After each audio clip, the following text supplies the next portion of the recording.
Bine ați venit, dragilor din Zodia Capricorn, oriunde v-ați afla în această lume.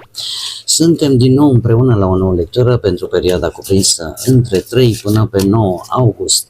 Așa că, dragilor, toți cei care aveți nu doar soarele, ci și luna, Venus sau poate ascendentul în Zodia Capricorn, această lectură este de asemenea și pentru voi. Ca de fiecare dată, nu uitați, este totuși o lectură general colectivă, așa că vă rog să luați decât ceea ce va rezona cu voi. Și desigur, înainte de a începe lectura propriu-zisă, vreau să vă mulțumesc din suflet tuturor celor care sunteți aici prezenți și care mă susțineți prin fiecare like, prin fiecare comentariu, prin fiecare gând bun care vine din partea voastră, așa că mii și mii de mulțumiri tuturor. Iar desigur, pentru cei care sunteți pentru prima dată aici pe canal, sunteți bineveniți și dacă la finalul acestei lecturi simțiți că ați rezonat sau pur și simplu v-a plăcut, nu ezitați, dragilor, să vă și abonați. Este gratuit și în felul acesta nu veți pierde niciuna dintre lecturile mele. Și acum, dragii mei, dragi, care este energia voastră pentru această nouă săptămână? Purtați de curent. Ce ne spune această energie? Ne vorbește foarte mult de ușurința cu care viața sau lucrurile mai degrabă din viața voastră se desfășoară. Nu știu, apare pur și simplu, se deblochează ceva. Poate ceva ce până acum v-ați cam chinuit să obțineți sau să faceți. Dintr-o dată, parcă se deschid porțile, pur și simplu. E o energie în care puteți avea senzația că ar putea fi coincidență, dar parcă prea s-au sincronizat toate în același timp. Este o săptămână în care voi chiar veți, săptămână ușoară, aș spune, sau mult mai ușoară, în care lucrurile parcă funcționează fără ca voi să le forțați foarte mult. Mai indiferent. Nu știu ce este de interesul vostru, poate să apară în orice parte a vieții, în orice domeniu al vieții. Poate să fie pe profesie, pe bani, nu știu, pe dragoste, poate să fie oriunde să apară. Cert este că e o energie fluentă. Voi vă aflați, imaginați-vă exact cum avem aici această, nu știu cum să-i spun, bărcuță, care efectiv nu mai dai nici de pietre, nici de niciun fel de baraj, ci pur și simplu merge odată cu curentul. Și zic că nu e rău deloc. Lucrurile parcă se rezolvă mai ușor, să spunem așa. Ceea ce înainte era destul de complicat, dintr-o dată se rezolvă mai ușor. Haideți să vedem acum ce ne spune și tarotul. Ce vine pentru dragii mei din Capricorn în săptămâna 3-9 august, atât pe plan profesional, financiar sau sentimental.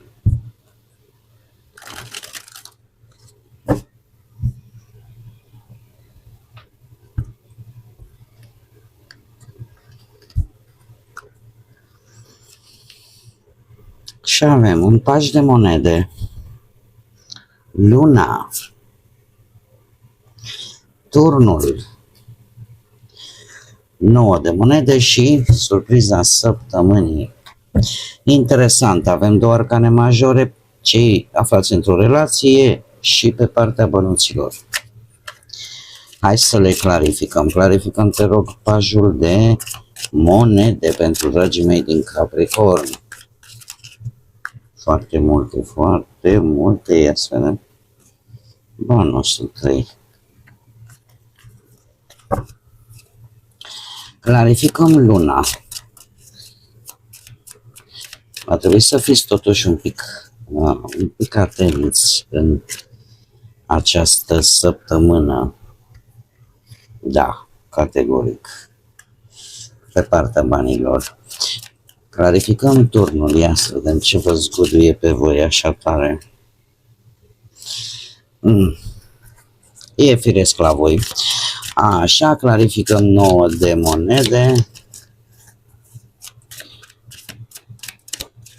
Clarificăm 9 de monede. Și clarificăm surpriza săptămânii.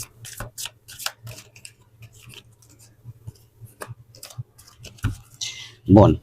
Dragii mei, pe partea profesională avem un paș de monede. Aici, categorii puteți fi chiar voi. De unde provine el? De la un 5 de monede, un as de spade și justiția. Și dacă ați avut ceva probleme la locul de muncă vis-a-vis de, nu știu, ceva documente, posibil,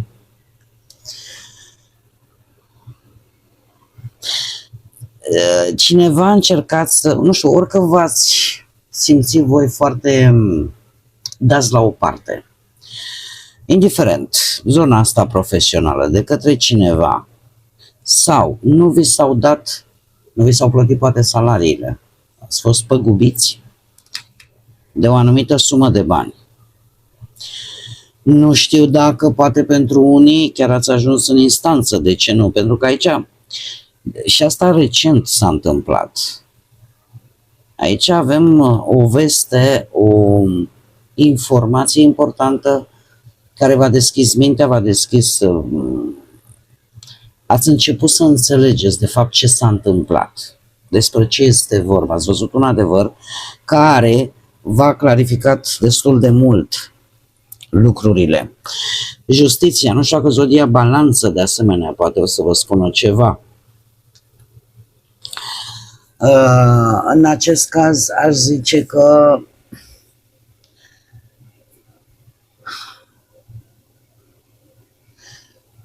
bine ar fi să luați decizia cea mai corectă. Pentru că în această situație eu aș spune că aici apare dorința asta, știi, eu vreau să fac ceva stabil și e ca și cum ai zice, sunt dispusă să învăț, să muncesc. Chiar sunt dispusă să fac un curs de specializare.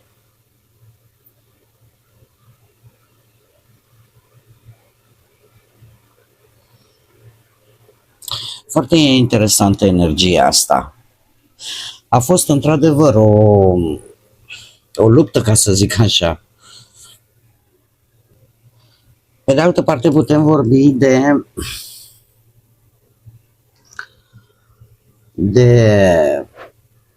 un nou început până la urmă, un nou început concret a apărut după o perioadă de nesiguranță, de destul de multe dificultăți.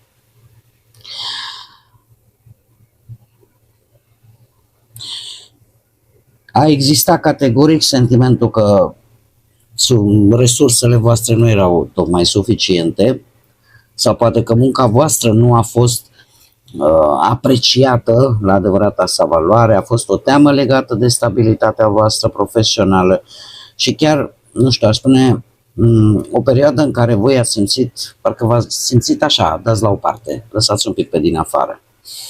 Dar, așa cum am văzut cu asul de spade, apare această clarificare, apare această informație, această veste sau o anumită discuție destul de sinceră în care s-a tăiat orice confuzie.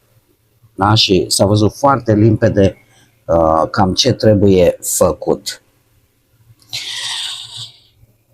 De asemenea, justiția, tind să cred că lucrurile cumva au fost analizate într-un mod cât mai corect, cât mai obiectiv. S-a luat o decizie, s-a întocmit un act, un contract, o evaluare, nu știu, o situație care cumva se stabilizează făcând ceea ce este corect și ceea ce îi se cuvine fiecăruia. Asta vă va duce, pajul în această situație ne mai poate vorbi și oportunitatea de muncă, oportunitatea unui proiect nou, o propunere concretă, pentru că e totuși un paș de monede, vorbim de acțiune concretă. De asemenea, cum am mai spus, putem vorbi de o perioadă în care voi trebuie să studiați ceva, să sunteți dispuși să vă perfecționați, sau mai ne poate vorbi de un început un picuț așa mai modest, dar hotărât și cu potențial ca el să crească.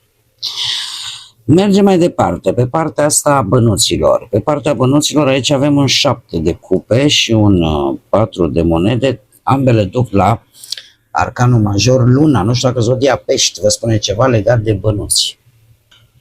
Partea asta banilor aș vedea-o mai mult ca pe o nesiguranță financiară care apare din, nu știu, ori nevoia voastră de a controla ceva anume, o anumită situație. Voi ați strâns destul de bine de bănuți, ați încercat chiar să economisiți, să nu vă riscați aiurea, nu știu ce propunere. Ați încercat să păstrați un anumit control al banilor. Dar șaptele ăsta de cupe aduce, nu știu, ne poate vorbi de anumite dorințe, de anumite promisiuni, de anumite idei, de prea multe aș spune, pentru că vă duce într-o stare de confuzie și se vede lucrul acesta cu luna. Pentru că e ceva aici pe plan financiar care nu se vede într-o totul clar. Acum, de ce? Nu știu, poate că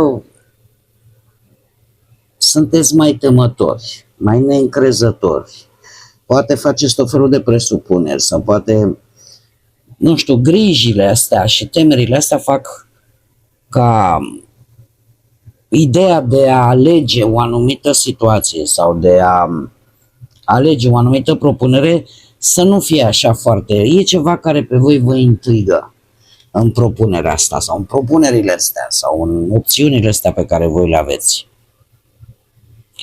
Și e bine că o faceți, pentru că luna, să știți că ne vorbește și de intuiție.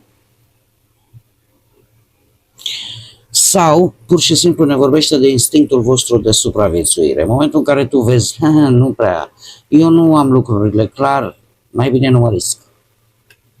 Și asta chiar vă poate ajuta. Pentru că apare, într-adevăr, o situație financiară în această săptămână destul de neclară, de contracte care nu sunt explicate bine, de cheltuieli care pot apărea pe parcurs. Așa că e bine să verificați, cel puțin în această săptămână, foarte atent niște documente sau anumite condiții dacă vreți să investiți în ceva anume. Da? Apare această nesiguranță legată de bănuți. Acum, asta nu spune neapărat că situația, domnule, este foarte gravă, nici pe departe. Nici pe departe acest lucru. Cei care vă aflați într-un cuplu, aici da. Dragii mei, cei care vă aflați într-un cuplu, apare într-adevăr posibilitatea de a avea niște mici ciocniri.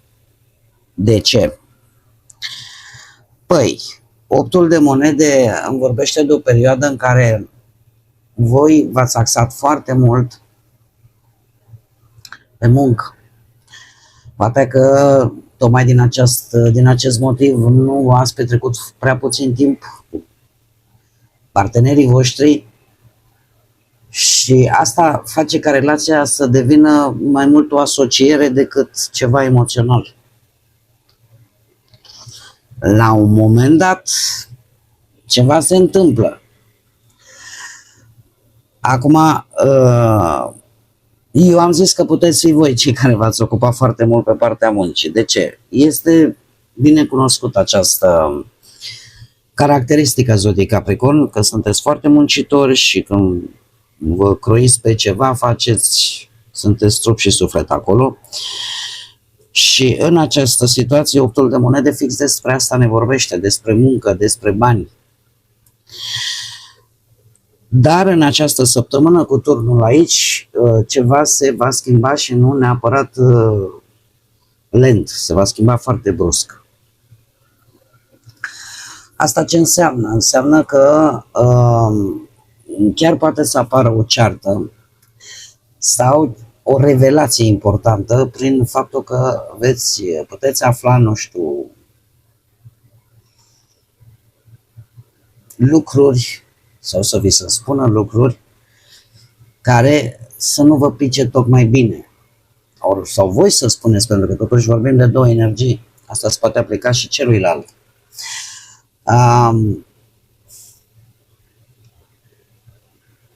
Asta vă va face ori să schimbați modul în care funcționați. Va depinde, desigur, foarte, foarte mult de voi. Atât de voi cât și de partenerii voștri. Pentru că, într-adevăr, e ceva care e scânteia aia care aprinde focul, să spunem așa. Pe de altă parte, eu aș spune că unul dintre voi a zis, dom'le, are tot ce-i trebuie vis-a-vis de partenerii voștri. Adică s-a investit totuși ceva în relația asta, e adevărat, poate și bănuți, dar s-a investit și ceva la modul practic. Da? Poate că unii dintre voi, și aici trecem la o altă situație, nu mult diferită de prima, dar cu optul de monede ne mai poate vorbi de răbdare, de încercarea de a repara, de a îmbunătăți, de a construi ceva pas cu pas. Dar cum din această energie apare turnul, se pare că în această săptămână, la un moment dat, așa, vă dați seama că metoda asta nu funcționează, pur și simplu. E o problemă pe care voi va trebui să o rezolvați. Nu puteți pune, imaginați-vă această relație ca o bază, cum să spun eu, temelia unei case.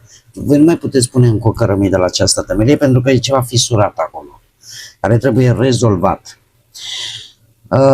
Asta nu înseamnă, nu ne vorbește automat de despărțiri sau mai știu de ce alte lucruri wow, care să creeze ascultătorului,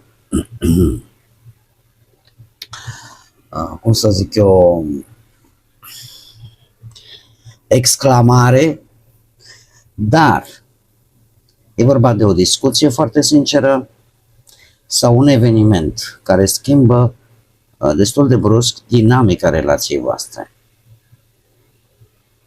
E unul dintre voi care, într-adevăr, a încercat să facă ca relația asta chiar să funcționeze. Cum am mai spus, sunt două energii.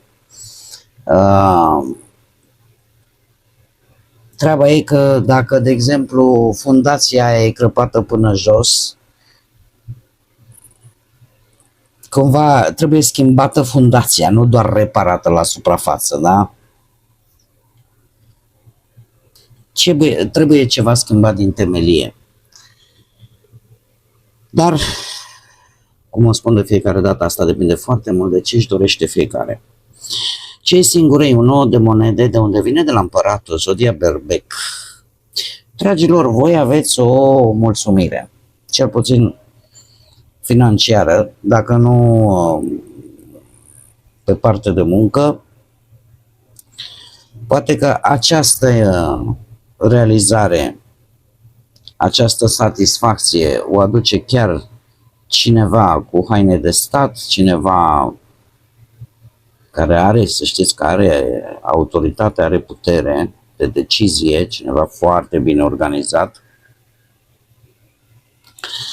Și eu aș spune că voi vă simțiți, cel puțin în această săptămână, sunteți super ok cu voi, chiar dacă sunteți singurei, nu aveți niciun fel de presiune că, dom'le, trebuie să am pe cineva. E o viață stabilă, e o viață echilibrată, vă oferiți acel confort, micile voastre plăceri, cumva sunteți bine, ca să zic așa, da? Vă folosiți timpul cu împăratul aici să vă organizați viața, să vă puneți un pic în ordine, sunteți independenți, poate unii dintre voi v-ați organizat destul de bine cariera, economia voastră. E adevărat, și dacă se va ivi vreo relație, ea trebuie să fie serioasă, trebuie să fie cum trebuie. Nu așa, vorbe în vânt. Bun. Haideți să vedem surpriza săptămânii, mă aduce un 7 de monede. Dragii mei, 7 de monede vorbește în primul rând de răbdare, dar și de evaluare a unei situații. De unde vine această răbdare? Dragilor, avem... voi ați trecut printr-o supărare, un regret, că ceva nu v-a ieșit cum ați sperat voi. Și asta poate că v-a făcut să, în loc să, poate să mergeți înainte, să puneți foarte mult accent pe ceea ce voi ați pierdut, pe ceea ce pe voi v-a necăjit, v-a supărat. Dar se pare că, mai ales și care aveți, poate și, aici avem zodia leu, ascendent poate pe zodia leu, se pare că v-ați păstrat calmul, v-ați stăpânit, ați găsit puterea să mergeți înainte. Și în această situație văd acest 7 de monede care într-adevăr ne vorbește de răbdare, dar nu o răbdare fără ca tu să ai nici cea mai mică idee, dom'le, va ieși sau nu va ieși, în sfârșit va funcționa, va veni ceva bun în viața mea. Se pare că veți avea ceva care vă va da această imbold. O să mai am răbdare un pic. Deci în această situație, în acest context. Pentru că voi începeți să vedeți, asta e surpriza săptămânii de fapt, începeți să vedeți că ceea ce voi ați gândit poate să fie pe orice domeniu. Ceea ce voi ați gândit, ceea ce voi ați încercat, v-ați bătut, chiar poate să dea rezultate, chiar dacă aceste rezultate nu vin în această săptămână. Cum, pe de altă parte, de alminteri putem vorbi și de reevaluare, pentru că e posibil ca voi să vă dați seama că nu mai trebuie să insistați. E tot o realizare bună. Să nu mai insistați într-un loc, de exemplu, în care voi ați fost răbdători, în care voi ați încercat și cu vorba bună, da? Și să apară, bineînțeles, întrebarea pertinentă, domne, ce fac? Mai merită să continui, să aștept, să depun efort sau este momentul să schimb direcția? Da? Avem ambele variante. Clar este ceva care pe voi va începe efectiv să vă arate. Funcționează sau, indiferent cât de mult efort ați depune voi, nu va funcționa. Și eu zic că asta vă scoate din ceață. Haideți să vedem acum și care este mesajul îngerilor pentru voi. Avem aer proaspăt. Ce ne spune? Că organismul tău are nevoie să respire un aer pur, încărcat de oxigen, provenit din iarbă, pomi, plante, flori. Trebuie să ieși afară și să te bucuri de natură. Aerisește, desigur, casa, trage perdelele și deschide ferestrele. Foarte interesantă, e adevărat, chiar și cu temperaturile. Uite, vă dau exemplu pe mine, temperaturile care le am eu aici, care noaptea la 12 avem și 32-33 de grade. Noaptea la 12, nu simți că e noapte. Dar chiar și așa, și din punct de vedere, luați-o, nu știu, spiritual, în fiecare dimineață deschid toate ferestrele și ușa de la intrare, ca să simt efectiv că să facem măcar un pic de curent. Deci nu este rău, nu să încercăm să schimbăm în permanență aerul pe care îl respirăm la propriu. Cum, de-al minteri, vă face bine contactul cu natura. De ce? Voi sunteți o energie de pământ. Și tot ce iese din acest pământ pe voi vă încarcă. Și poate are legătură și cu acest curent, acest flux, care chiar vă poate ajuta, contactul cu natura chiar vă poate ajuta.